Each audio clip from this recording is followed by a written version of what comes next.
आज हम लोग बात करेंगे एलआईसी का एक बेहतरीन 10 साल वाला स्कीम, यानी सिर्फ और सिर्फ 10 साल का आपको प्रीमियम का भुगतान करना पड़ेगा। आपको अगर इस स्कीम में निवेश करना है, आप 3000 महीना से शुरुआत कर सकते हो। एक अच्छा खासा आपको रिटर्न मिल सकता है अगर इस स्कीम में अगर निवेश करते हो। आप अगर 3000 महीना से शुरुआत करते हो, इस स्कीम में निवेश करते हो, 10 साल उस इन्वेस्टमेंट को कंटिन्यू करते हो, आपको 25 लाख का रिटर्न मिल सकता है। यही आप अगर 6000 महीना करके निवेश करते हो, 10 साल उसको कंटिन्यू करते हो, आपको 50 लाख का रिटर्न मिल सकता है। एंड आप अगर 9000 महीना करके निवेश करते हो, 10 साल उसको कंटिन्यू करते हो, आपको 75 लाख का रिटर्न मिलेगा। आपका अगर थोड़ा हाई एंड बजट है, आप 12000 करके भी निवेश कर सकते हो। आप 12000 महीना करके अगर निवेश करोगे, 10 साल उसको कंटिन्यू रखोगे, आपको 1 करोड़ का रिटर्न मिलेगा। तो काफी अच्छा खासा आपको रिटर्न देखने को मिल रहा है आप अगर इस स्कीम में निवेश करते हो। आप इस स्कीम को कई तरीके से यूज कर सकते हो, चाहे वो चाइल्ड एजुकेशन प्लानिंग पर्पस या फिर चाइल्ड मैरिज प्लानिंग पर्पस या फिर खुद के लिए रिटायरमेंट पर्पस के लिए भी आप इस स्कीम में निवेश कर सकते हो। आपको अगर इस एलआईसी का स्कीम में निवेश करना है, इसका अगर फुल प्रोसेस आपको जानना है, तो चलिए फुल इन्वेस्टिंग प्रोसेस को समझ लेते हैं। फुल इन्वेस्टिंग प्रोसेस को समझने के लिए हम लोग छोटा सा एक केस स्टडी को समझते हैं। तो कहानी है 3 दोस्तों का, रमेश, आशीष एंड सुप्रिया। तीनों काफी अच्छे दोस्त हैं। तीनों ने अपना एजुकेशन एक ही साथ कंप्लीट किया है। तीनों अभी at the moment different job, different business profile में इन्वॉल्व है। एंड तीनों एक दिन डिसाइड करता है कि एक ही साथ इन्वेस्टमेंट को करना है। तो तीनों एक ही साथ अपना इन्वेस्टमेंट को चालू करता है। बट तीनों का इन्वेस्टमेंट करने का तरीका, इन्वेस्टमेंट करने का पैटर्न काफी ज्यादा डिफरेंस है। ऐसा करके 10 साल बीत जाता है एंड तीनों डिसाइड करता है एक हॉलीडे टूर, एक हॉलीडे प्लानिंग करना है। तो तीनों एक गेट टुगेदर में हॉलीडे टूर प्लानिंग के लिए निकल जाता है। आप सोच रहे होंगे तीनों का investment value at the moment क्या है, बिकॉज ऑलरेडी 10 साल बीत गया है। तो चलिए तीनों का प्रेजेंट वैल्यू ऑफ इन्वेस्टमेंट को एनालाइज कर लेते हैं। तो अभी एट द मोमेंट अगर तीनों का इन्वेस्टमेंट वैल्यू को कंपैरिजन करोगे, तीनों ने 3000 महीना करके इन्वेस्टमेंट चालू किया था। रमेश ने भी 3000 महीना इन्वेस्टमेंट किया है एंड 10 साल उस इन्वेस्टमेंट को, सेविंग्स को कंटिन्यू किया है। तो रमेश को एक ही ऑप्शन मिला है, जो भी रमेश ने इन्वेस्टमेंट या सेविंग्स किया है उसमें एक ही ऑप्शन है, यानी 6 ईयर का वेटिंग पीरियड है। यानी रमेश ने 10 साल निवेश किया एंड रमेश को रिटर्न कब मिलेगा? 16 साल में रिटर्न मिल रहा है। यानी रमेश को कितना रिटर्न मिल रहा है? 6.5 लाख का रिटर्न मिल। यही अगर आशीष जी की बात करें, आशीष जी ने भी 3000 महीना इन्वेस्टमेंट किया है, 10 साल उस इन्वेस्टमेंट को कंटिन्यू किया। बट आशीष जी के पास 2 ऑप्शन है। ऑप्शन 1 में क्या है? आशीष जी रिटर्न को 10 साल बाद ले सकता है, 10 लाख का रिटर्न मिलेगा अगर 10 साल बाद रिटर्न को विड्रॉ करता है। अब आशीष जी के पास दूसरा ऑप्शन भी है। 10th ईयर में विड्रॉ ना करके आशीष जी 16th ईयर में विड्रॉ कर सकता है। यानी अगर 16th ईयर में आशीष जी विड्रॉ करता है इंस्टेड ऑफ 10th ईयर, तो आशीष जी को कितना मिलेगा? आशीष जी को 25 लाख का रिटर्न मिलेगा इंस्टेड ऑफ 10 लाख।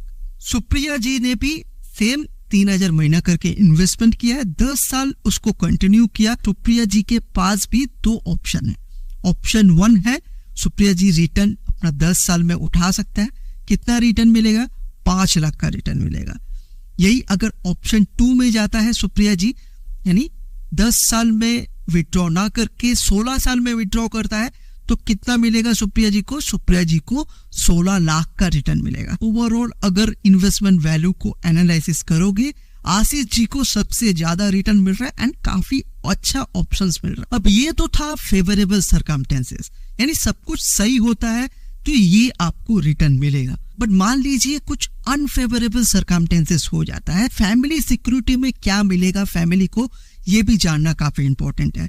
तो चलिए जान लेते हैं, अगर अनफेवरेबल सर्कमस्टेंसेस कुछ होता है तो फैमिली को क्या रिटर्न मिलेगा। अब मान लीजिए आप इन्वेस्टमेंट को चालू करते हो एंड 2 साल बाद कुछ भी अनफेवरेबल सर्कमस्टेंसेस हो जाता है, तो फैमिली को क्या मिलेगा? रमेश जी का फैमिली को 4 लाख का रिटर्न मिलेगा as a family security purpose.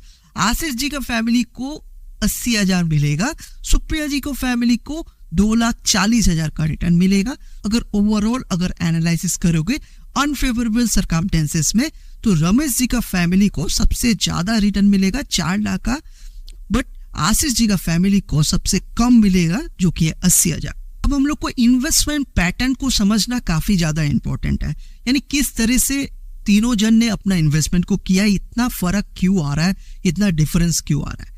अगर रमेश जी का इन्वेस्टमेंट पैटर्न को अगर क्लोजली ऑब्जर्व करोगे, रमेश जी ने कंजर्वेटिव अप्रोच से अपना इन्वेस्टमेंट, अपना सेविंग्स को किया है, यानी 3000 महीना करके इन्वेस्टमेंट किया है। एट द रेट 10 ईयर्स यानी 10 साल उस सेविंग्स को कंटिन्यू किया है। रमेश जी का जो टोटल सेविंग्स है वो fully on A conservative approach, यानी LIC जीवन लाभ पॉलिसी में, यानी इंडोमेंट पॉलिसी में 4 लाख का पॉलिसी में रमेश जी ने इन्वेस्टमेंट किया है, यानी सेविंग्स को 10 साल किया है। 6.5 लाख का रमेश जी को रिटर्न मिला है, यानी इस पॉलिसी द्वारा, एज वेल एज 4 लाख का लाइफ सिक्योरिटी कवरेज भी मिला है।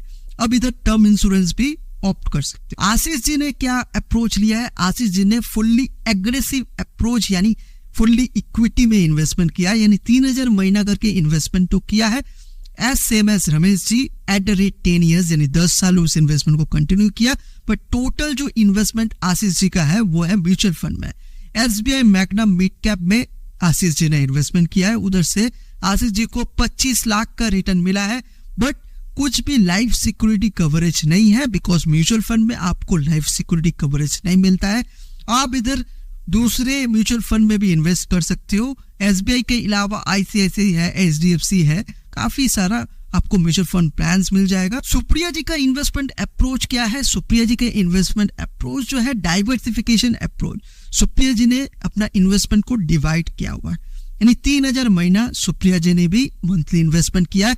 सुप्रिया जी ने क्या किया? 50% ऑफ इन्वेस्टमेंट, यानी 3000 का 50% यानी 1500 का SIP किया, यानी म्यूचुअल फंड में निवेश किया। SBI मैग्नम मिड कैप, इधर आप दूसरे म्यूचुअल फंड में भी निवेश कर सकते हो।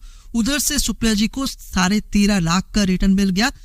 एंड जो बाकी 50% इन्वेस्टमेंट है, यानी 1500 मंथली करके सुप्रिया जी ने LIC न्यू जीवन लाभ पॉलिसी में निवेश किया, यानी 936 टेबल नंबर में निवेश किया। सुप्रिया जी ने 2 लाख का पॉलिसी में निवेश किया, उधर से 3,30,000 का रिटर्न मिल गया, एज वेल एज 2 लाख का लाइफ सिक्योरिटी कवरेज में मिल गया। यानी सुप्रिया जी को दोनों चीजें मिल रहा है, इंस्टेंटली एक अच्छा खासा रिटर्न भी मिल रहा है म्यूचुअल फंड से, as well as LIC policy से लाइफ सिक्योरिटी कवरेज भी मिल रहा है। ये था तीनों जन का इन्वेस्टमेंट या सेविंग्स अप्रोच। अब आपको किसका इन्वेस्टमेंट या सेविंग्स अप्रोच को फॉलो करना है, रमेश जी का, आशीष जी का या सुप्रिया जी का, ये आप वीडियो कमेंट में जरूर मेंशन कीजिए। तो अगर एक LIC का पॉपुलर ऑल्टरनेटिव स्कीम के बारे में जानना है जो कि काफी ट्रेंडिंग है इन दिनों, काफी अच्छा खासा रिटर्न बना के दे रहा है, तो इस वीडियो को जरूर देखिए।